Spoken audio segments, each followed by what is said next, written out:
হচ্ছে সমরেশ মজুমদারের বিখ্যাত সালবেলা যে গল্পটা চোখের সামনে দেখছি আর কি পরিবেশ কলেজ জীবন সেই সময় এই যে বললেন যে আপনাদের জেল ভাঙা সেখান থেকে বেরিয়ে এলেন, তা এরপরের সময়টা কীভাবে জীবনে করে? জেল ব্রেক করে আসার পর স্বাভাবিকভাবে প্রথম প্রশ্ন থাকে যে কোথায় যেয়ে আমি সেন্টার নেবো আর কি। এবার সেন্টার খুঁজতে লাগলাম। আমার যে পরিচিত জায়গাগুলো, বিশেষত বোলপুর এলাকাতে আমার অনেক যোগাযোগ ছিল, সেখানে এসে সেন্টার খুঁজে বেড়াচ্ছি। কোনো পরিচিত ছেলে নেই। মানে মানকর বাড়ি ফেরেন না না, বাড়ি ফিরেও তুলে নেবে পুলিশ আর কি এলাকায় ওকে দাঁড়িয়ে ওখানে যে এবার একটা অ্যাকচুয়াল সেন্টারে যেতে হবে, যেখান থেকে যেয়ে আবার করে আবার অ্যাক্টিভিটি শুরু করা আর কি। সেন্টার পাওয়া যায় না, নিজেই একাই খুঁজতে খুঁজতে এক ক্লাস ফ্রেন্ডের বাড়ি গেলাম। সে বন্ধুর বাড়ি গিয়ে বন্ধু নাই, বাড়ি বন্ধ, তারা লাগে। তারপর ঘুরে আসছি, তখন আবার সেই আমাদের ওই সিপির সেই যে আপনার শুভাকাঙ্ক্ষী যে আমাদের, তার সঙ্গে হঠাৎ দেখা হয়ে গেল। দেখা হয়ে যাওয়ার পর ইন্টারেস্টিং হয়ে গেলে বলছি ব্যাপারটা। দেখা হওয়ার পর নিয়ে বললো, কী ব্যাপার যুগল, তুমি এখন কোথায়? আমি এখানে একটু এসেছিলাম এই স্বপনের কাছে। স্বপন আমার বন্ধু ছিল। বললো ওরা তো নেই, ওরা তখন বিশ্ববাড়িতে চলে গেছে। তাহলে তুমি কী করবে? আমি কী করবো, তোমার বাড়িতে যাবো, রাত্রে যাবো কোথায়? আমার খালি পা, কিন্তু চটি ফটি কিছুই নেই আর কি। বলছে যে বর্তমান থেকে বোলপুর খালি পা। হ্যাঁ, জুতো পাবো কোথায়? জুতো টুতো ছিল না, ওই কিছু পয়সা ছিল আর কিছু খারাপ টাকা দিল। নিয়ে ওর বাড়িতে গেলাম। বলছে যে তুমি জানো এরকম একটা ঘটনা ঘটেছে, বর্তমানে জেলব্রেকের পেপার ইয়ে করেছে? না, শুনে নিয়েছি। কেন তুমি এখন কিছু না? আমার না, আমি অত ইন্টারেস্টেড নেই, কারণ ওকে বললেই ও তো ঘাবে গিয়ে আর ঘর যাবে না। তারপর বাড়ি গেলাম, বাড়ি গিয়ে রাত্রিবেলা ভালো করে খাওয়া দাওয়া করে শুয়ে ওর উপরে শুয়ে আছি, নিশ্চিন্ত, ও ফ্রি আছি। তারপরে যখন যেখানে আছি সেখানে বলা দরকার ব্যাপারটা, ওকে বললাম যে এই ঘটেছে। ও ঘটার পরেই তো প্যানিক। তারপরেই ভাবছি যে এই চারদিকেই সমস্ত স্পাই রয়েছে, সব খবর চলে যাবে। আমি কোনো চিন্তা নেই, এখন কেউ চিনেও না, দেখেনি। কিন্তু আমি যাই ওখানে থেকে, ওখান থেকে বেরোলাম সকালের দিকে। ও জুতো টুতো দিল, সমস্ত ড্রেসটা দিল, টাকা পয়সা দিল। সেই বন্ধুর খোঁজে গেলাম, বন্ধুর খোঁজ করলাম, বন্ধুর বাড়ি দিয়ে থাকলাম 3 দিন। ও জানতে পেরেছিল পেপার, এটা দেখালো আমাকে। নিয়ে ওই বন্ধুকে বললাম যে তুই তাহলে আমার এইসব পুরনো যে যোগাযোগ ছিল, বললো যে শহরে কেউ নাই, বোলপুর টাউনের মধ্যে সব ফাঁকা, আর অ্যারেস্ট হয়ে গেছে কিংবা সব পালিয়ে গেছে, গ্রামাঞ্চল করে চলে গেছে। আমার সঙ্গে কারো কোনো যোগাযোগ নেই আর কি, কী করা যাবে। নিয়ে ওর ওখানে 3-4 দিন থাকলাম। এইভাবে মোটামুটি দিন 7 এদিক ওদিক ঘোরাঘুরি করার পর তারপর দেখলাম যে এখানে থাকা যাবে না, এখন আপাতত আমাকে কোনো একটা জায়গায় থাকতে হবে আর কি। ওটা আমি বাইরে বেরিয়ে গেলাম আর কি, ওয়েস্ট বেঙ্গলের বাইরে চলে গেলাম, রাজ্যের বাইরে। ওখানে গিয়ে এদের সঙ্গে চেনাশোনা ছিল আর কি, তার সঙ্গে যোগাযোগ করে নিয়ে তারপর কারখানার মধ্যে একটা কাজ পেলাম। কাজে ঢুকছেন? কাজে ঢুকছি, কী করবো, খেতে হবে তো। ওটাই প্রথম কাজে ঢোকা? হ্যাঁ, মানে কলেজ শেষ তারপরে কাজে ঢোকা, এটা প্রথম কাজে ঢোকা প্রথম আর কি। কারখানা রাজ্যের বাইরে লেবারের কাজ। হ্যাঁ, মাসে 80 টাকা মাইনে। আর ওই ওরা সব থাকতো, থাকার জায়গা নেই, ওরা 5-6 জন এখন ইউপি ছেলে সমস্ত, তারা থাকতো, তারা তোদের সঙ্গেই থাকবেন। ওই সময় থেকে গেল এই 100 কত সাল তাও তখন?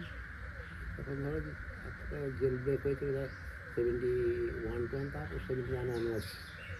মানে 71-এ জেল ভাঙা, তারপরে ওই 71-এর পর 72 ওই দিন 10 এখানে থেকে তারপর 72 তো বলতে গেলে পশ্চিমবাংলার সেই শোনা যায় সিদ্ধার্থ শঙ্কর রায় জমানা, 72 থেকে 77-এর যে সময় চূড়ান্ত মানে উত্তাল একটা সময়। তো সেই সময়ে আপনি কি এখানে না ওই ভিন রাজ্যে? আমি বাইরে। আপনি ভিন রাজ্যে, মানে তখনও পার্টি ওয়ার্কার, মানে সেলফ ওয়ার্কার, পার্টির সঙ্গে কোনো কানেকশন নেই, নিজেই ওয়ার্কার। নিজের মধ্যে ইডিওলজি আছে, নিজের মধ্যে ওই চিন্তা ভাবনা আছে। ফোন টোনের এত যোগাযোগ নেই বা কোনো কিছু, ফোনের কোনো বেলাই নেই। হ্যাঁ, নিজেই তাহলে এখানে কিছু গড়তে হবে আর কি, ওইসব ওয়ার্কার ফোয়ার্কারদের মধ্যে কোনো অর্গানাইজেশন তৈরি করা যায় কিনা। হ্যাঁ, মানে কর্মী মনটা, মানে রাজনৈতিক মনটা তখন আছে, মানে তখনও অবশ্যই সেটা তো ঠিকই আছে। সেটা কতদিন ওখানে রইলেন? কতদিন? ওখানে রইলাম এমার্জেন্সি ওই 77 আগে পর্যন্ত। ও 72 থেকে 77 আপনি ভিন রাজ্যে, ভিন রাজ্যে, এবং এখানে যা অ্যাক্টিভিটি তার সঙ্গে আপনার কোনো তখন কোনো একদম যোগাযোগ নেই। যোগাযোগ নেই। তো 77-এ ফিরছেন, সাহিত্য ফিরছি মানে কি বামফ্রন্ট সরকার চলে এসছে না আসি যখন আপনার ঘরে তখনও মানে নির্বাচনটা নির্বাচন হয়নি? ওই জনতা সরকার হয়ে যাবে যখন দিল্লিতে আর কি। দিল্লিতে জনতা সরকার, হ্যাঁ। দিয়ে তারপরে তখন- এখানে হ্যাঁ, আপনি ফিরে এলেন, কাজ ফাজ ছেড়ে দিয়ে বাড়ি এলেন। বাড়ি এলাম। বাড়ি না, বাড়ি ঢুকতে পারেন? বাড়ি আসার প্রশ্নই নেই। তখন আমি জানি তখন আমার নামে তো ওই যে তখন আপনার নামে জেল ভাঙার কেস টেস আছে আর কি। আছি, হ্যাঁ। তো আমি ওখান থেকে আর বন্ধুকে চিঠি ফিঠি লিখে হ্যাঁ নিয়ে এরকমভাবে কানেকশন করার চেষ্টা করলাম বেশ কিছুদিন ধরে আর কি। মানে প্রায় 6 মাস আগে থেকে তার সঙ্গে যোগাযোগ করার চেষ্টা করছি আর কি। করে চিঠি লিখে ওই 7-8টা চিঠি আদান প্রদান হয়েছিল, তারপর লাস্ট ওখান থেকে চলে যাবে। এই 68 থেকে 72, 71 এই যে সময়টা 3-4 বছরের যে আপনার পুরো এই এলাকায় যা এই সময়টায় মানে এমন কিছু মানে আপনাদের সাংগঠনিক কাজ এখানে আপনি ইনভলভ, যে কাজটা করে মনে হয়েছিল যে না সেই সময়কার যে স্বপ্নটা মানে সেটা কিছুটা আপনার মানে তৃপ্তি হলো বা সফল হলো, এরকম কোনো সাংগঠনিক কাজ মনে পড়ে? মানে উল্লেখযোগ্য কিছু কাজ যেটা করে না আমার মনে হয়েছিল না এটা তো করতে চেয়েছিলাম, এটা কিছুটা করতে পারলাম। আসলে ব্যক্তিগতভাবে কিছু কারো চাওয়া না চাওয়া, ব্যক্তিগত পছন্দ, এইটা তখন মাথায় বড় অতটা ফ্যাক্টর। তখন ছিল না। অর্গানাইজেশনলি একটা টাস্ক হাতে নেওয়া হচ্ছে এবং অনেকে টাস্কটাকে যতটা ফুলফিল করার হচ্ছে, চেষ্টা করছে। টাস্ক বলতে ওইগুলি, হুম। টাস্ক বলতে বিভিন্ন জায়গায় স্কোয়াড তৈরি করা, যে নতুন নতুন স্কোয়াড তৈরি হয়েছে, এই গ্রামে থেকে গ্রাম কানেকশন দিল, সেই গ্রামে যে আবার এরকম 5-7 জনের একটা স্কোয়াড তৈরি করলো, তাদের সঙ্গে রাজনৈতিক আলাপ আলোচনা ইত্যাদি, কেন বিপ্লবী পথে আসতে হবে, এই সময় মতাদর্শ থেকে উদ্বুদ্ধ করা, হ্যাঁ, করে স্কোয়াড তৈরি করা, এটা একটা কাজ ছিল। আর ছিল এই অ্যাকশন স্কোয়াড তৈরি করা, হ্যাঁ, এই অ্যাকশন স্কোয়াড। মানে এটা কি বলা মানে বাড়াবাড়ি হয়ে যায় যে সেই সময়ে এই এলাকায় এই অঞ্চলে মানে আপনি সব থেকে উজ্জ্বলতম নেতৃত্ব ওই আন্দোলনে আমাদের কাছে যেটুকু শোনা, আপনি হয়তো নিজের মুখে বলবেন না বা এটা আপনি মানতে চাইবেন না। জলকম্পন নেতৃত্ব ফেতৃত্ব এসব কিছু না। এখানে যারা সব কর্মী টর্মী ছিল তার মধ্যে আমি একজন ছিলাম আর কি, হ্যাঁ, এবং আমি একটু বেশি সক্রিয় ভূমিকা নিতাম আর কি। বাইরে থেকে যারা আসতো কানেকশন করতো আমার কাছেই আসতো আর কি, আপনার কাছে আসতে, হ্যাঁ সেটাই আমার সঙ্গে বলছি। যোগাযোগ করতো আর কি। হ্যাঁ। আর ওই সময় ধরুন যে ওই যে সময়টা আপনি এতটা অ্যাক্টিভ, তারপর তো বলছেন ভিন রাজ্যে আছেন, ওখানে সাংগঠনিকভাবে সরাসরি কোনো সম্পর্ক নেই, মানে এমন কিছু আজকের দিনে মনে হয় যে না সেই সময় এই ঘটনাটা না ঘটলেই হতো, মানে কোনো রাজনৈতিক আফসোস, মানে ওই সময়টাটুকু বলছি, আমি গোটাটা বলছি না, মানে ওই যে সময়টুকু আপনি বলছেন কলেজ ছাড়ার পরে বা কলেজের সময় থেকে ভিন রাজ্যে যাওয়া কাজ, তার মাঝে যে আপনার রাজনৈতিক সময়, এই সময়টায় কোনো এমন ঘটনা যে না এটা না ঘটলেই ভালো হতো আজকের ডেটে, মানে আজকের সময় এসে মনে হয় যে না এটা না করে অন্যভাবেও করা যেত বা না করলেই ভালো করতাম, এরকম কোনো রাজনৈতিক আফসোস বা ব্যক্তিগত আফসোস নেই? কোনো রাজনৈতিক আফসোস, ব্যক্তিগত আফসোসের এখানে কোনো জায়গা বস্তু নেই, নেই। আমার মনেও কোনো দিন জাগেনি আর কি। হুম। হ্যাঁ, কারণ মানে ব্যাপারটা হচ্ছে যে ফেলিওর যদি হয় কোনো একটা কাজে আর কি, কেউ যদি ফেলিওর হয় তাহলে সে তখন অনুসন্ধান করে আর কি, যে আমার ব্যর্থতার কারণগুলো কী আর কি, সে কারণগুলো অনুসন্ধান করে তারপরে আবার সে যদি এগুলো জায়গা থাকে তাহলে আবার এগুলো থাকে আর কি। কেন ওটা করলাম, কেন ওটা করতে গিয়েছিলাম, এই প্রশ্ন আসার কোনো মানেই হয় না। তাহলে কী করতাম আর কি, হ্যাঁ, না করে তাহলে অল্টারনেটিভ কিছু একটা মানুষ চুপচাপ বসে থাকবে, কিছু সে তো করবেই। তাহলে হয় তাহলে এই সিস্টেমের মধ্যে পার্ট হয়ে যে আমাকে ওই শিক্ষাগত কেরিয়ার তৈরি করে চাকরি বাকরি ইত্যাদি হয়তো ওই লক্ষ্য আর কি, ওই দিকে যাওয়া আর কি। ওই দিকে যাওয়ার মতো কোনো মানুষের ছিল না, ওটা মেন্টালিটি ছিল যে আজ হচ্ছে না কাল হবে, কাল হচ্ছে না পরশু হবে, শেষ তো হয়ে যায়নি কিছু আর কি। অর্গানাইজেশনগুলো নেই ঠিকই আর কি, অর্গানাইজেশন কানেকশন করা যাচ্ছে না, তো ফলে ওই ধরনের প্রশ্নটা মনে জাগেনি তখন আর কি। আর ওই ঠিক আছে, মানে আপনি ধরুন মানে ফিরে এলেন যখন, তো এবারে এই প্রশ্ন আসেই যে মানে আপনার সংসার, আপনার বাড়ি, আপনার বিয়ে, আপনার সঙ্গে যে এতগুলো বছর যে মানুষটা কাটালো,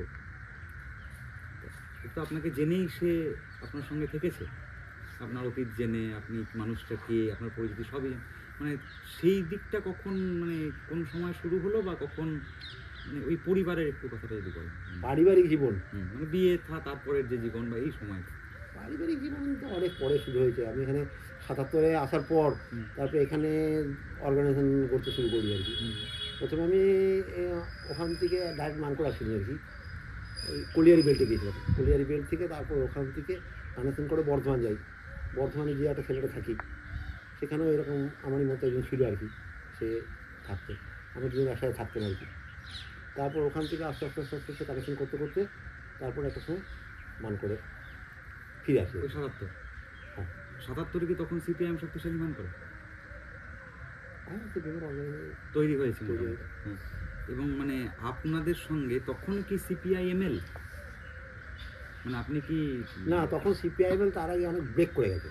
সিপিএমএল ব্রেক করে সিপিআইএমএল অনেক ফ্র্যাকশন হয়ে গেছে। এমএল এর মধ্যেই হ্যাঁ, সিপিআইএমএল তখন একটা পার্টি, একটা সেন্ট্রাল কমিটি নাই, আর নেই? সেন্ট্রাল কমিটির মধ্যেই সমস্ত ভাঙন ধরেছে এবং এক একজন সেন্ট্রাল লিডার কিংবা একজন দুজন সেন্ট্রাল লিডার যারা যারা এক সমমতাবলম্বী হয়েছে আর কি, তারা আলাদা গ্রুপ তৈরি করে তৈরি দিয়েছে। হয়েছে। ওরা অনেকগুলো সমস্ত গ্রুপ তৈরি হয়ে গেছে। আপনি তখনও তো পার্টি মানে পার্টিতে আছেন। হ্যাঁ, পার্টিতেই আছে।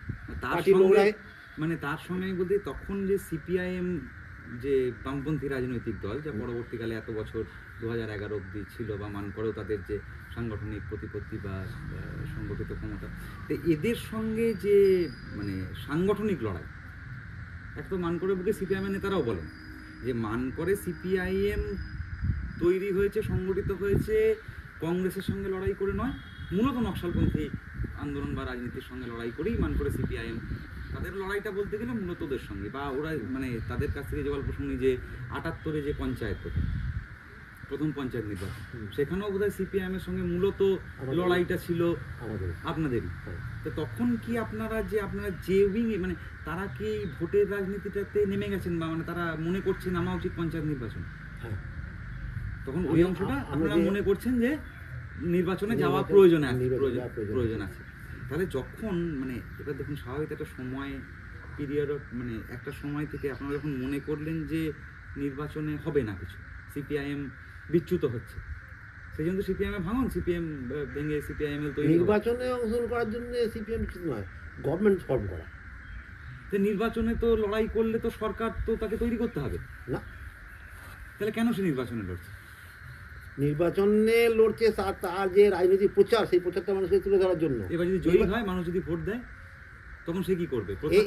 এই ব্যবস্থার মধ্যে কখনোই এটা হতে পারে না যারা বিপ্লবী রাজনীতির প্রচার করবে নির্বাচনে তারা মেজরিটি ভোট পাবে আর কি, মানুষ পেতেই পারে না আর কি। তাহলে বুঝতে হবে মেজরিটি মানুষ এই রেভলিউশনারি লাইনকে অ্যাকসেপ্ট করে নিয়েছে। হ্যাঁ, করতে পারে। যদি করতে পারে তাহলে তো আফসার জয়তা হয়েই গেল, পাওয়ার সিজ করে নেবে আর কি। যদি মেজরিটি মানুষ নির্বাচনের মধ্যে দিয়ে সেই বিপ্লবী পার্টি যার বিপ্লবী মতাদর্শ এই সিস্টেমের মধ্যেই, এই ব্যুরোক্রেসির আন্ডারে, এদেরই কাঠামোর মধ্যে, হ্যাঁ, তুমি নির্বাচন করবে, তুমি কিন্তু নির্বাচনী মঞ্চটাকে ব্যবহার করছো সরকারে যাওয়ার জন্য না, সরকারে যাওয়ার জন্য না। মানে আপনারা এই সিস্টেমে পঞ্চায়েত নির্বাচন, এই সিস্টেমে গভর্নমেন্ট গড়া মানে কি? গভর্নমেন্ট তো জাস্ট বলা হচ্ছে যে ডেমোক্রেটিক ওয়েতে একটা গভর্নমেন্ট ফর্ম করা হচ্ছে। গভর্নমেন্ট অপারেট করছে কীভাবে? কাকে দিয়ে? ব্যুরোক্রেসি দিয়ে। ব্যুরোক্রেসি কোনোদিন চেঞ্জ করে না। যে গোটা আমলাতন্ত্র, ডিএম, পিডিও, এসডিও, হ্যান ত্যান যাবতীয়, এইটা অ্যাজ ইট ইজ থেকে যাচ্ছে। এ তো চাকরিজীবী, তো এটার একটা ধাঁচা আছে, একটা কাঠামো আছে। হ্যাঁ, ব্যুরোক্রেসি নির্বাচিত হয় না, ব্যুরোক্রেট যারা হয় না, পুলিশ ব্যবস্থা, পুলিশরা নির্বাচিত হয় না, কোনোটাই নির্বাচিত হয় না। এটি হচ্ছে কোনো একটা সিস্টেম চালানোর স্ট্রাকচার। যদি গভর্নমেন্ট বলে কিছু নাই থাকে, ধরা যাক সাপোজ আজকের দিনে টাটা বা বিরলা বললো যে ঠিক আছে এটা করা হোক, আমি গভর্নমেন্ট ফর্ম করবো, আমি আমার লোক ডেপুট করে দেবো। এমন সময় হয় যখন সব ইমার্জেন্সি করে দেয় কিংবা রাষ্ট্রীয় শাসন করে দেয়, তখন গভর্নমেন্ট কিছু থাকে না আর কি। এটা হচ্ছে জাস্ট একটা ইলিউশন, যেটা মানুষের মধ্যে যে আর রাজতন্ত্র নাই, আর ওইসব নাই, এখন হচ্ছে গণতন্ত্র। মানে জনগণই রাজত্ব চালাচ্ছে। কীভাবে না, জনগণ ভোট দিয়ে নির্বাচিত করে তার যে প্রতিনিধি, তার মাধ্যমে দেশটা চালাচ্ছে। তাহলে 78-এ আপনারা পঞ্চায়েত নির্বাচনে তাহলে অংশগ্রহণ করছেন, মানে উদ্দেশ্যটা কি আপনাদের? উদ্দেশ্য আমাদের রাজনৈতিক প্রচার, বক্তব্য প্রচার মানুষের কাছে, নির্বাচনের মাধ্যমে রাজনৈতিক বক্তব্য প্রচার, একটা সুযোগ। নির্বাচনটা সুযোগ। সেই নির্বাচন সুযোগকে কাজে লাগিয়ে রাজনৈতিক প্রচার করছি, সংগঠন করে তুলছি, আমাদের মতামতকে ছড়াচ্ছি। মানে জিতলে কি পঞ্চায়েত গঠন করতেন না? জিতলে পঞ্চায়েত গঠন করতেন না? জিতলে পঞ্চায়েত গঠন করতাম, সেই পঞ্চায়েত কতদিন ঠিক জানি না, যদি আমরা যেভাবে চালাতে চাইতাম আর কি। কিন্তু পঞ্চায়েতটাকে ওরা যেমন বলছিল পঞ্চায়েতি রাজ, গান্ধীর কথার মধ্যে ছিল এটা গ্রাম রাজ। গ্রামকে ইয়ে করতে গেলে ছোটো ছোটো ওই সমস্ত করতে হবে, সেগুলো হচ্ছে যে গ্রাম রাজ। আগে ছিল ইউনিয়ন বোর্ড, আগে কয়েকজন লোক এখানে ভোট হতো একদম নামতে আসতে, হ্যাঁ কিছু সবাই ভোট দিতে পারতো না, তো ইউনিয়ন বোর্ড চালাতো এরা সমস্ত কংগ্রেসি লোকরা ইয়ে করতো, কংগ্রেসি বা জনতা ফনতার লোকেরা সব ছিল আর কি। তো এরা বললো পঞ্চায়েতি রাজ। আমরা বললাম না, পঞ্চায়েত হচ্ছে যে ওই ওই ব্যুরোক্রেসিরই একটা পার্ট আর কি। ওই যে আমলাতন, ওই যে বিডিও অফিস থেকে যে গোটা কাজটা করা হয় সেইটাকে পার্ট ভাগ করে দিচ্ছে, সেটাকে আরও নিম্ন স্তরে গিয়ে কিছু এই ধরনের কাজ করছে। কিন্তু ব্যুরোক্রেসির যে পাওয়ার আছে এই পাওয়ারও এর নাই, এ শুধু অপারেট করবে, শুধু কাজগুলো করবে আর কি, মানুষের সঙ্গে ইয়ে করা, যা করে দেবে সব ঠিক করে দেবে ওরা। 78-এর নির্বাচনের ফলাফল আমরা কোথায়, আমরা বোধহয় এখানে একটা সিট পেয়েছিলাম, আর এই মারো ওখানে 2 সিট পেয়েছিলাম। মানে সিপিআইএম পঞ্চায়েত গঠন করে, আপনাদের সঙ্গে লড়াই সিপিআইএম? আমাদের সঙ্গে লড়াই তো প্রতি মুহূর্তে পদে পদে হচ্ছে সিপিআইএম, হ্যাঁ পদে পদে। মানে গ্রামে যারা ক্ষেত মজুর আছে, আমরা আওয়াজ তুললাম যে ক্ষেত মজুরদের দিতে হবে মজুরি, যা সরকার নির্ধারিত মজুরি 8 টাকা 10 পয়সা, সেই 8 টাকা 10 পয়সা সারাদিন কাজ করে পায় না তারা, সেটার জন্য আন্দোলন শুরু করলাম। তা আপনাদের মানে সাধারণ মানুষ হিসেবে আমরা যদি দেখি, আপনারাদের ঝান্ডা রংটা লাল, সিপিআইএমেরও ঝান্ডা রংটা লাল, মানুষের কাছে মানুষের কাছে ধরে নিচ্ছি মানকড় পঞ্চায়েত নির্বাচন হবে, তারপরে যাইয়ে সেখানে মানুষ দেখছে যে কংগ্রেস বলতে গেলে আপনি বলছেন সেরকম ছবিতে নেই তখন। তাহলে আপনাদের মুখোমুখি রাজনৈতিক সংগ্রাম হচ্ছে সিপিএমের সঙ্গে, মানে দুটো রাজনৈতিক শক্তি মুখোমুখি হচ্ছে, দুটোই লাল ঝান্ডা নিয়ে, এবং দুটো রাজনৈতিক দলই বলছে আমরা খেটে খাওয়া মানুষের রাজনীতি। আরো 5টা লাল ঝান্ডা থাকতে পারে, তাতে কি এসে যায়? তাতে মানুষ মানে মধ্যে ইয়ে আসবে না একটু, যে না বোঝার ক্ষেত্রে অসুবিধা তৈরি হয়নি তখন? তা তো হয়নি, কারণ মানুষের কাছে ওই ঝান্ডাটা হচ্ছে যে একটা ঝান্ডা নিয়ে এসে সেই ঝান্ডার ডান্ডা দিয়ে মারছে, আর একটা ঝান্ডা সামনে নিয়ে এসে বলছে যে আমি কাজে যাব না, আমার মাইন্ডে চাই, কিংবা এই জমিটা আছে ভেস্ট, হ্যাঁ আমরা এখানে ইয়ে করবো। এখানে ওই যে আদিবাসী পাড়া ওই কলেজের পাশে ওইদিকে ওই যে গোটা বেলটা, যেটা আদিবাসী বিয়ে কুচিডাঙ্গা যেটা এক্সটেন্ড হয়েছে, ওটা আমরা দখল করেছিলাম আমাদের সমস্ত। ওই ভচেই পাড়ার লোকদের নাকি ওসব জায়গা ফাঁকা ছিল, হ্যাঁ তো আমরা জান করে ইয়ে বের করেছিলাম ওটা ভেস্ট, হ্যাঁ ওখানে প্রচুর লোক মুসলিম যারা সব বাইরে আছে, হ্যাঁ দখল করে বসালো। তো আমরা একটা ঝান্ডা নিয়ে গেছি লাল, আর ওরাও নিয়ে গেছে ঝান্ডা লাল ঝান্ডা। সিপিএম বলছে না তোমরা এই করতে পারবে না, ওদের ঝান্ডাটা আর কাপড়টাকে গুটিয়ে পেছনে ডান্ডা বানিয়ে মারলো। তো ওই লোকগুলো তখন কী বুঝলো কোন ঝান্ডাটা কোনটা আমার ঝান্ডা, কোনটা আবার ঝান্ডা, কি ওই লালটা নেবো না এই লালটা নেবো। রাইস মিলে আন্দোলন হলো, রাইস মিলের মজুরির দাবিতে বা ইয়েটাই দাবিতে, ঘটনাটাই যেভাবেই ঘটুন না কেন, তো সিপিএমরা যে ওখানে যে মারপিট করে পিটিয়ে ফাটিয়ে আর কি, হ্যাঁ যে মুভমেন্টটাকে ইয়ে করলো। তাহলে মানে খুব মানে আমি কীভাবে বলবো, তাহলে মানুষের চোখের সামনে আমরা যারা সাধারণ দেখি ইতিহাস, মানে আজ 20 বছরের পেছনে যদি তাকাই, 30 বছর, তাহলে বলতে গেলে রাজনৈতিক সিপিআইএম তুলনামূলক শক্তিশালী হলো, আপনারা দুর্বল হলো। যদি ওই অঙ্কে বলছি আমি, মানে কোনো এতে ওই অঙ্কে আপনারা দুর্বল হলো, তো এটা যদি মানুষ মনে করে থাকে যে আপনাদেরই নিজেদের ঝান্ডা ওটাকে, এইটা কী করে কীভাবে ঘটলো? আপনারা সাংগঠনিকভাবে দুর্বল হলেন কেন, বা সিপিআইএম সাংগঠনিকভাবে সঠিক হলেই যে সঙ্গে সঙ্গে সে সবল হয়ে যাবে এরকম তো কোনো কথা নেই। বেঠিক অনেকদিন পর্যন্ত সবল থাকতে পারে আর কি। সিপিএমের সঙ্গে তুমি তুলনা করে দেখো গোটা ভারতবর্ষের স্টেট, ভারতবর্ষে যে কংগ্রেসের রাজত্ব বা জনতার রাজত্ব, আর সিপিএম তো সঠিক, ওই সিপিএম না বাড়লো না তো ও বেড়ে গেল। এখানে দেখো সিপিএম আর ওই তৃণমূল, সেখানে তো তৃণমূল বেড়ে গেল, সিপিএম একদম নিঃশেষ হয়ে গেল, মুছে গেল আর কি। তাহলে ওই দিয়ে বিচার করা যায় না।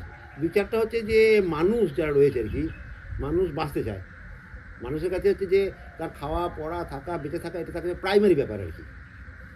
এবারে এই সিস্টেমের মধ্যে যে এই সিস্টেম একটা জিনিস করতে পারে শুধু, সেটা যে রিফর্ম করতে পারে, সংস্কার, কোনো জিনিস যা আছে তাকে কিছু রিফর্ম করে আজ পর্যন্ত তাই হয়ে আছে। 47-এর পর থেকে যাবতীয় যা হয়ে যাচ্ছে, সেন্ট্রালি হোক স্টেট ওয়াইজ হোক, হ্যাঁ সমস্ত ক্ষেত্রে আর কি, ইকোনমিক ক্ষেত্রে বলো, পলিটিক্যাল ক্ষেত্রে বলো, ইন্ডাস্ট্রিতে যে সমস্ত ট্রেড ইউনিয়ন ক্ষেত্রে বলো আর কি, সমস্ত ক্ষেত্রে বা ওরা যেটা করছে কিছু রিফর্ম করছে। যেমন ল্যান্ডের ক্ষেত্রে এক ধরনের সিলিং ছিল, তারপরে সিলিংটাকে কমিয়ে নিয়ে এলো যে এর বেশি জমি রাখতে পারবে না, তা বারবার সিলিং চেঞ্জ করেছে আর কি। তার মানে আপনারা মানে ফলে রাজনৈতিক মানুষের কাছে যে প্রশ্ন হচ্ছে যে ওই সময় যেটা এলো, আমরা তো মানুষকে কিছু রিফর্ম করতে পারছি না, কিছু দিতে পারছি না। আমরা বলছি আদায় করতে হবে লড়ে, তোমার নিজের জোরে লড়ে আদায় করতে হবে। ওরা বলছে আমরা দিচ্ছি তোমাদের এসব, আমরা এখান থেকে দিচ্ছি, তোকে চাল দিচ্ছি, বাড়ি দিচ্ছি, টাকা লড়ে আদায় করার জন্য তো একটা মানে সংগঠিত রূপ দরকার। ব্যক্তি মানুষ, বিচ্ছিন্ন মানুষ কোনো একটা অংশ সমাজ সেটা করতে পারে না, না। তা আপনারাই বলেন। হ্যাঁ, তাহলে সেটা তো সেভাবে দানা বাঁধলো না। তাহলে আজকের দিনে মানে কোথাও গিয়ে তারপরে কখনো এটা মনে হলো না কি যে মানে আমাদের সেই সময়ের যে রাজনৈতিক আদর্শটা, যে পথে আমরা আন্দোলন করলাম, কোথায় দানা বাঁধেনি? দানা বেঁধেছিল বলেই তো সিপিএমকে। না আমি তার পরবর্তী সময় বলছি, মানে ৭৮-এর পরবর্তী সময়।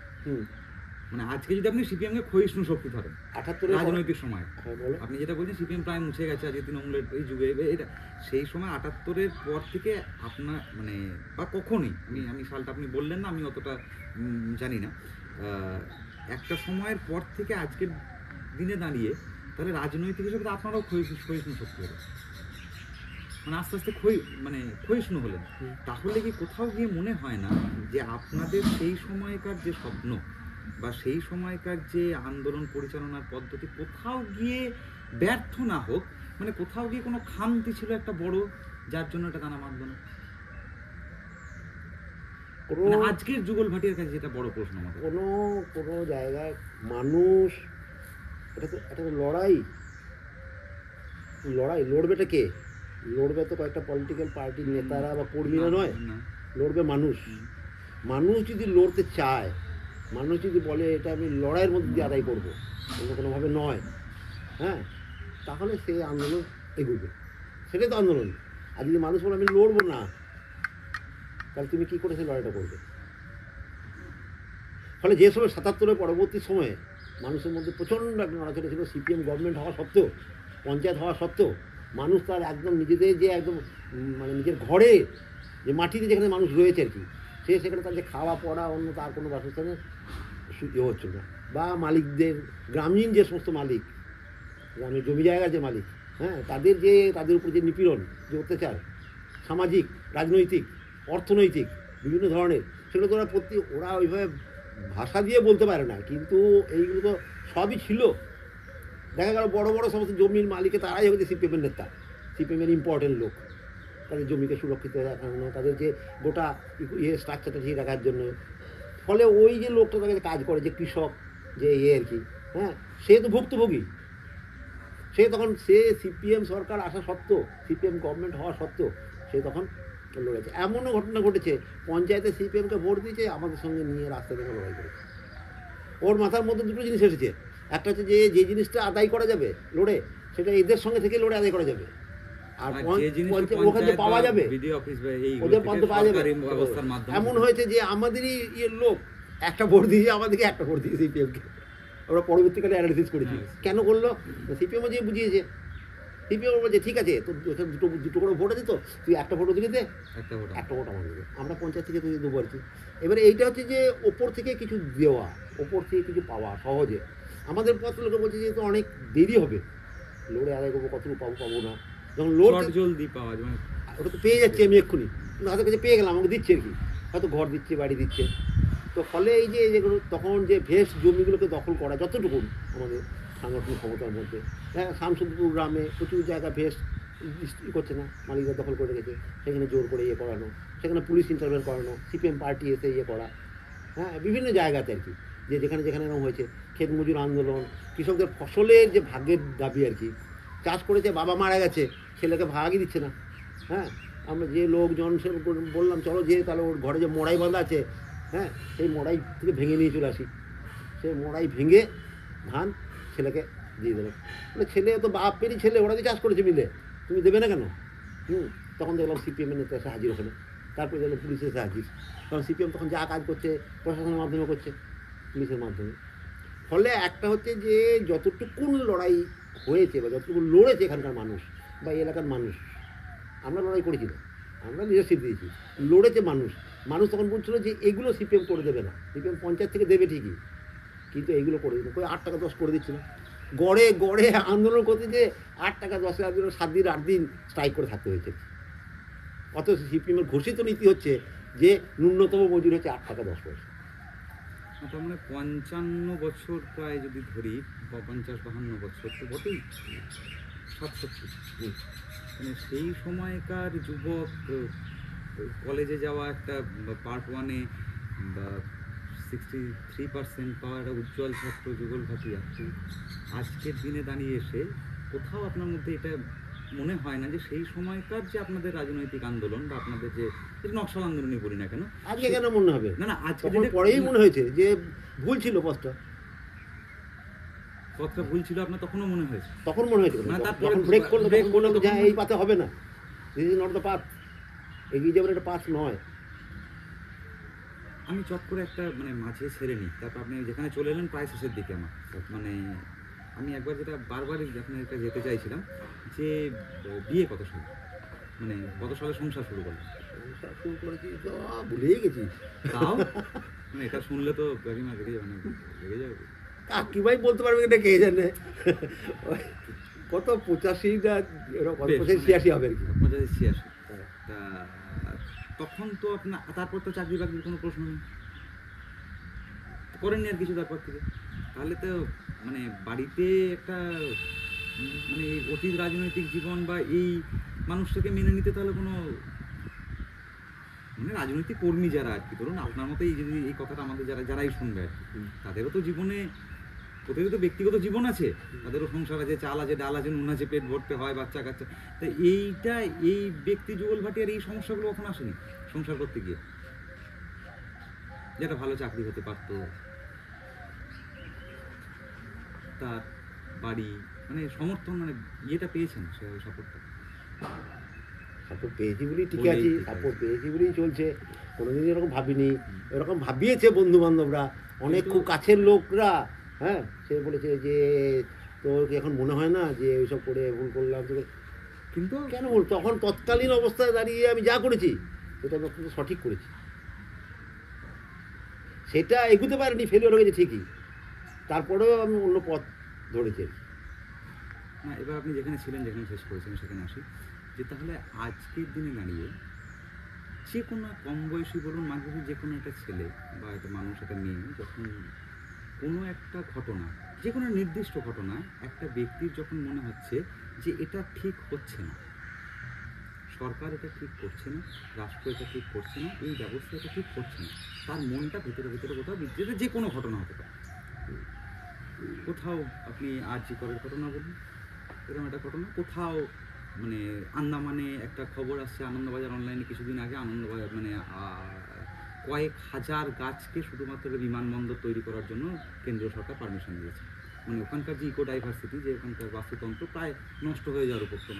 এইটা শুনে কারণ মনে হতে পারে এইরকম যে ঘটনাগুলোতে একটা মানুষের বা একটা ছেলের বা একটা মেয়ের যখন মনে হবে যে এটা সরকার ঠিক করছে না, ব্যবস্থাটা ঠিক হচ্ছে না, আসলে ঠিক করছে না, তার কাছে সে যখন একটা সময় এই কথাটা উঠেছিল যে বামপন্থীরা যখন প্রথম দিকে আসে কোথাও কোথাও তারা বলেছিল হয়তো যে আনট্রাভেলড পাথ, ভারতবর্ষের মতো দেশে হয়তো কোনোদিন চলিনি, চীনের একরকম দেশ, রাশিয়ার একরকম, কিউবা একরকম হয়েছে, ভারতবর্ষে এত ধর্মে ভাগ, এগুলো যারা বামপন্থীরা বলে আর কি, এখানে বিপ্লব অন্য হবে, এই সমস্ত তাহলে আনট্রাভেলড পাথ তো আর তার কাছে নেই, কারণ সে চোখের সামনে দেখছে নির্বাচনে অংশগ্রহণ করে 34 বছর বামফ্রন্ট সরকারকে সরকার আছে, সে দেখছে 67-তে নকশালপন্থী আন্দোলন দেখে নিচ্ছে, সে কংগ্রেস দেখছে, সে তৃণমূল কংগ্রেসকে দেখছে, সে বিজেপির কেন্দ্রীয় সরকারের দেখছে।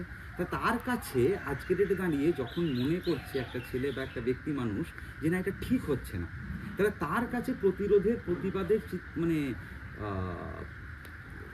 যেটা অন্যায় হচ্ছে এর তার কাছে তার পথটা কি, সে কোন পথে যাবে? আজকের একটা কম বয়সী, আজকের যুগল ভাটিয়া কোন পথে যাবে, তার কাছে কোন পথটা খোলা আছে?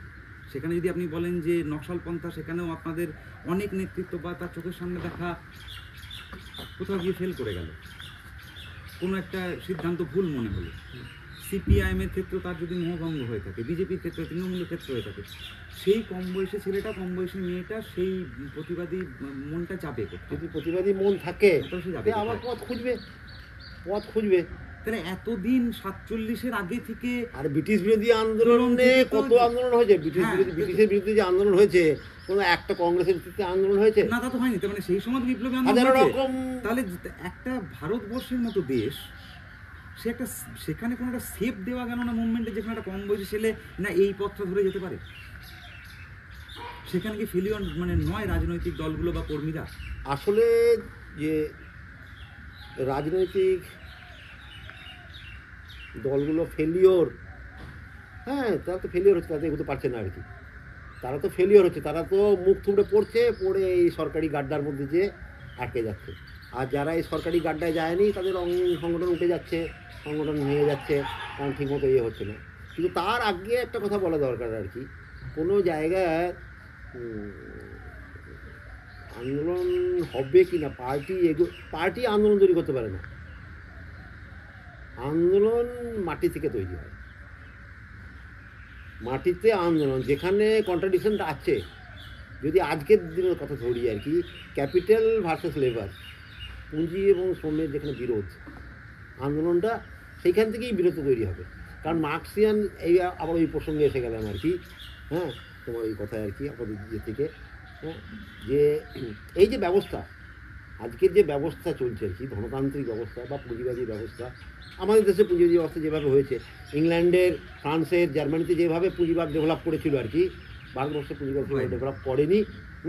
এটা ফিউডাল স্টেট থেকে সেমি ফিউডাল স্টেট, তার মানে আস্তে আস্তে ওপর থেকে কিছু রিফর্ম করে ক্যাপিটালিজমকে ডেভেলপ করানো, এই পথে আস্তে আস্তে এগুচ্ছে। আজকের যদি দিনে এসে দেখি আর কি, তাহলে অনেকটাই হয়েছে, অনেকটাই, কৃষিতেও অনেকটা ধনতান্ত্রিক পদ্ধতিতে উৎপাদন হচ্ছে আর কি। তাহলে এখানে হচ্ছে যে মার্কসের যদি কথাটাতে আমি আসি, মার্কস যে যখন একটা সোসাইটির কথা ভেবেছিল, সমাজতন্ত্র, সাম্যবাদের আগে সমাজতন্ত্র, এটা শুধু আকাশ কুসুম কল্পনা নয়, এটা ঘরে বসে বসে ভাবা নয়। মার্কস একটা কথা বলেছিলেন যে বিজ্ঞানের বাহক হচ্ছে বিপ্লবী বুর্জোয়া বুদ্ধিজীবীরা, বিজ্ঞানের বাহক শ্রমিক শ্রেণী নয়, খেটে খাওয়া মানুষ, তারা বিজ্ঞানের বাহক নয়। বিজ্ঞানকে, সায়েন্সকে এগিয়ে নিয়ে গেছে হ্যাঁ বুর্জোয়া ইন্টালেকচুয়ালরা। তো মার্কস যে সোশ্যালিজমের যে কনসেপ্ট মার্কসে আসে, সেটা ফিলোসফিক্যাল জায়গা থেকে ফার্স্ট। হেগেলিয়ান যে ফিলোসফি ছিল, তিনি হেগেলিয়ানের ছিলেন, শীর্ষ ছিলেন, তারপরে নিউ হেগেলিয়ান হন, হ্যাঁ তারপরে ওখান থেকে আবার শিফট করে যে হ্যাঁ ফিলোসফিক্যালি তিনি যে পৌঁছান আর কি, যে এই সোসাইটি আসলে শেষ হয়ে যে অন্য একটা সোসাইটিতে পৌঁছতে হবে, একে যেতেই হবে, তার গোল হচ্ছে ওইখানে। এবং রিয়েলিটিতে, বাস্তবেও ঠিক কিন্তু তখন দেখা যাচ্ছিল যে শ্রম এবং পুঁজির মধ্যে যেখানে বিরোধ হচ্ছে জার্মানিতে, হ্যাঁ প্রচণ্ড ধরনের স্ট্রাগল হচ্ছে, কোনো একটা সরকার টিকছে না, কোনো একটা ইয়ে টিকছে না, যে আজকে একটা মহান হিসেবে দাঁড়ালো আর কি, তারপরের দিনে দুদিন পরেই দেখা গেল তার এক্সপোজ হয়ে গেল যে সেই ওয়ার্কারদের নয়, কিন্তু ওয়ার্কারদের ইন্টারেস্ট রক্ষা করছে না। মানে এত নিচে তার টার্মোয়েল চলছে আর কি, টার্মোয়েল চলছে, মানে কন্ট্রাডিকশন সাংঘাতিক হয়েছে। ক্যাপিটাল ভার্সেস লেবারে যে কন্ট্রাডিকশন, যে বিরোধ, সেই বিরোধটা এমন জায়গায় যে সেটা রিজলভ হচ্ছে না, সমাধান হচ্ছে না আর কি, যে ক্যাপিটালিজম করতে পারছে না ওই স্ট্রাকচারের মধ্যে আর কি, এবং তার ফলে উচ্ছেদ হয়ে যাচ্ছে। এক এক দিনে, এক এক বছরের মধ্যেই এক একটা নেতার মুখোশ খুলে যাচ্ছে, পার্টির মুখোশ খুলে যাচ্ছে আর কি। তো মার্কস রিয়েলিটিতে কিন্তু দেখছেন রাশিয়াতে, জার্মানিতে যে ওয়ার্কারদের এরকম একটা আপসার্জ হচ্ছে, তারপরে দেখছেন ইংল্যান্ডেও একটা আপসার্জ হয়ে যাচ্ছে আর কি। তো এই সমস্ত ঘটনাগুলো যখন ঘটছে, এটা পলিটিক্যাল ফেনোমেনা, ইকোনমিক জায়গার ডিসিশনে অনেক পরে এসেছেন মার্কস। ইংল্যান্ডে এসে হ্যাঁ ইকোনমি স্টাডি করেছেন আর কি, ইকোনমিক্যালি তিনি যে পড়েছিলেন। তারপরে কয়েকটা ফ্যাক্টর থাকছে, যে ইকোনমিক্যাল, পলিটিক্যাল এবং ফিলোসফিক্যাল। মার্কসের ফিলোসফির যে ফান্ডামেন্টাল কথাটা হচ্ছে যে ডায়ালেকটিক্যাল মেটেরিয়ালিজম, হিস্টোরিক্যাল মেটেরিয়ালিজম, জানো নিশ্চয়ই, দ্বন্দ্বমূলক বস্তু, ঐতিহাসিক বস্তুবাদ আর কি। অর্থাৎ বস্তুবাদকে মেটেরিয়ালিস্ট সেই সময় অনেক ফিলোসফার তৈরি হয়েছিল, কিন্তু বলবো মেটেরিয়ালিস্টিক ফিলোসফার সেই সময় অনেক, তো ফায়ারব্যাক তারা ছিল আর কি। কিন্তু মার্কসের ফিলোসফি হচ্ছে ডায়ালেকটিক্যাল মেটেরিয়ালিজম। ডায়ালেকটিক্যাল মেটেরিয়ালিজমের মূল কথা তিনি বলছেন যে under certain condition one transform in another, মানে quantitative change leads to qualitative change. আর যে কোনো ম্যাটারের ক্ষেত্রে যে unity and struggle between opposites. মানে দেখুন কোথা থেকে ওনার কথা থেকে আসি, হ্যাঁ। আমি যে আগের প্রশ্নটা ছিল, হ্যাঁ ওখানেই যখন মার্কস বলছেন যে philosophers have interpreted the world in many ways but the main thing is to change it, আমি আবার ওই আমার যে পুরোনো জায়গাটায় ছিলাম, যে যে ইন্টারপ্রিটেশনগুলো আমরা পাচ্ছি মার্ক্সবাদের মধ্যেই বলুন, আপনি যখন বললেন মার্ক্সবাদের কথাই বলুন, মার্ক্সবাদের মধ্যেই পাচ্ছি। তা আজ আমি যেটা বারবার বলছি, আজকের দিনে একটা ছেলের কাছে যেখানে তার কাছে একটা ফোন, ফেসবুক, হোয়াটসঅ্যাপ, মানে এই যে প্রযুক্তিগত উন্নতি, তার কাছে খবর, গোটা বিশ্ব খোলা, এই রকম জায়গায় যে একটা মানে প্রতিবাদী মন মন মানে এই যে বিদ্রোহ করতে যাওয়া, এই ধরনের স্বপ্ন, ওই যে 67-র জীবন ঘাটে, আমি যেটা বারবার বলতে চাই, সেই জন্য সে বিদ্রোহ করতে যাবে। যদি তলাকার মানুষের যদি বিদ্রোহটা ওঠে, তখনই সে বিদ্রোহের পাশে দাঁড়াবে আর কি। সে একটা ইন্টেলেকচুয়াল, একটা তার প্রতিবাদী মন, তার প্রতিবাদী মনটা থাকে। আর তলাকার মানুষ যে মানুষ মানে যেখানে জানি হচ্ছে, তাই যদি প্রতিবাদ করে, সে প্রতিবাদী মন সেখানে পৌঁছে যাবে, সে তার পাশে দাঁড়াবে। তুমি ঘরে বসে বসে এই সমস্ত হাজার গন্ডা ভেবে, ইতিহাস ভেবে, হ্যাঁ, যে তাহলে আর আমার প্রতিবাদী মন থাকছে না আর কি, এরকম কোনো সিদ্ধান্ত দেওয়া যায় না। কারণ আবার আমি বলছি যে পুঁজিতন্ত্র কীভাবে তৈরি হলো, সামন্ততন্ত্রের গর্ভেতেই পুঁজিতন্ত্র তৈরি হয়েছে। তো সামন্ততন্ত্র একটা সময় চলতে চলতে যে তার ভেতরে চেঞ্জগুলো হতে হতে হতে হতে আর সামন্ততন্ত্র থাকতে পারলো না। এবার সামন্ততন্ত্রের খোলসটাকে পাল্টাতে হবে, কারণ সামন্ততন্ত্রের গর্ভেই পুঁজিতন্ত্রের বিকাশ হয়েছে, জন্ম বিকশিত হয়েছে আর কি, হতে হতে হতে হতে। এবং যেখানে যে পুঁজিতন্ত্র এমন বিকশিত হয়ে গেছে, সামন্ততন্ত্র তাকে আর ইয়ে করছে না, তখন ওভারথ্রো করে দিয়েছে, তখন তাকে হটিয়ে দিয়েছে। যে যদি ইংল্যান্ডের শিল্প বিপ্লব বলি, হ্যাঁ, গণতন্ত্রের জন্য বিপ্লব, ফ্রান্সের জন্য বিপ্লব বলি, হ্যাঁ, লুই বংশকে ইয়ে করে দেওয়া, রোবসের বংশের আসা, এবং তারপরে যে তার মধ্যে যে ক্যাপিটালিজম ডেভেলপ করেছে। জার্মানিতেও দেখি, জার্মানি 100 বছরের ডিফারেন্স বলছেন।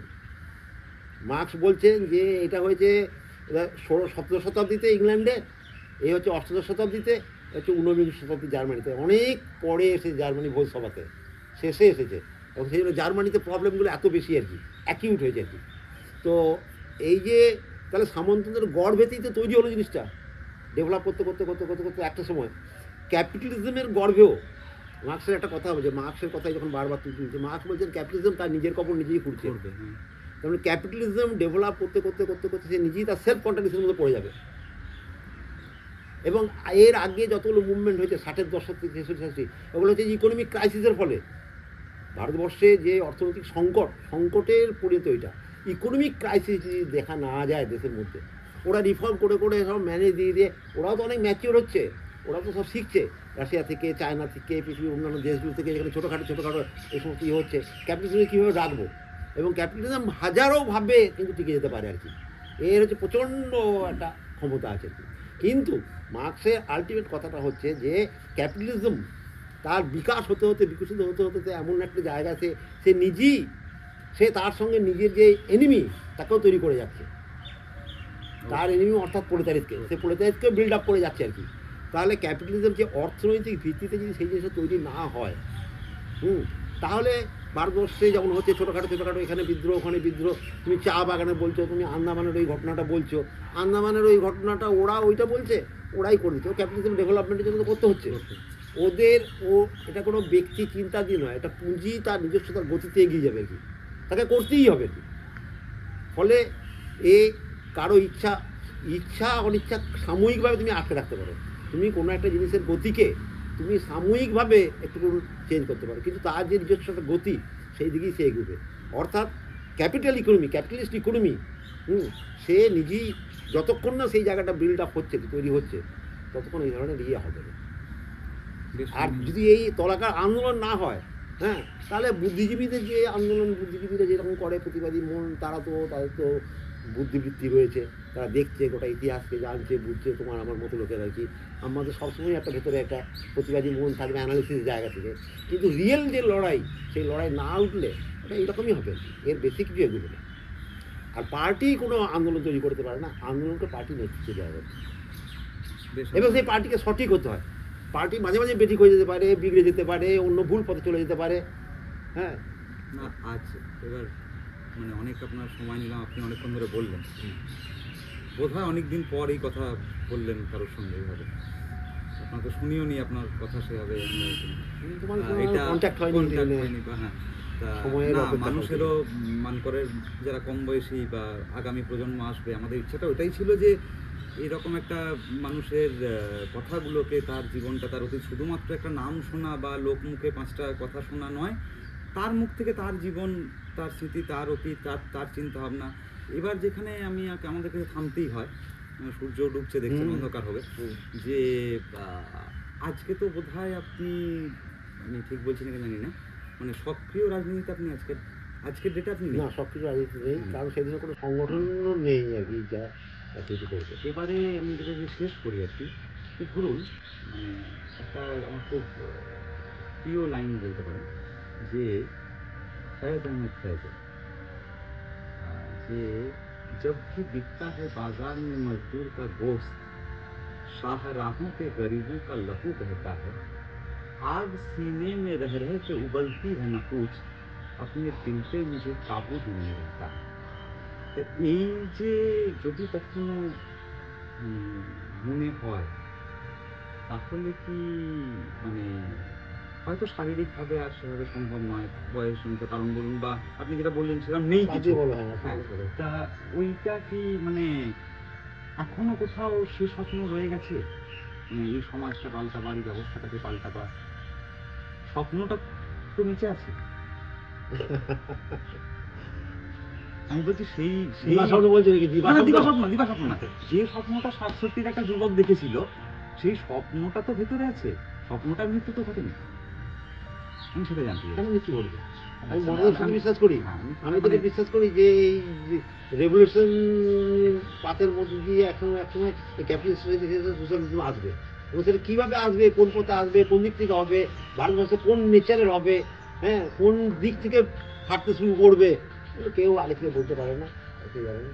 হ্যাঁ, তবে মানে আমি বিশ্বাস করি এটা। মানে ব্যক্তি, রাজনৈতিক কর্মী, রাজনৈতিক নেতৃত্ব, যুগল ভাটিয়া অবসর হলেও মানে ভেতরের স্বপ্ন এখনো অবসর গ্রহণ করেন।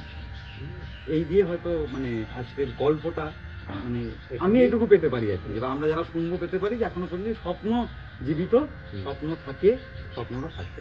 বা আমি আছি অনাগত বিপ্লবের ঝোড়ো হাওয়ায়, দিগন্ত জোড়া মানুষের মিছিল, হয়তো থেকে যাবেন এগুলোকে, মানে একটা স্বপ্ন থাকবে। আমি এটা বিশ্বাস করি।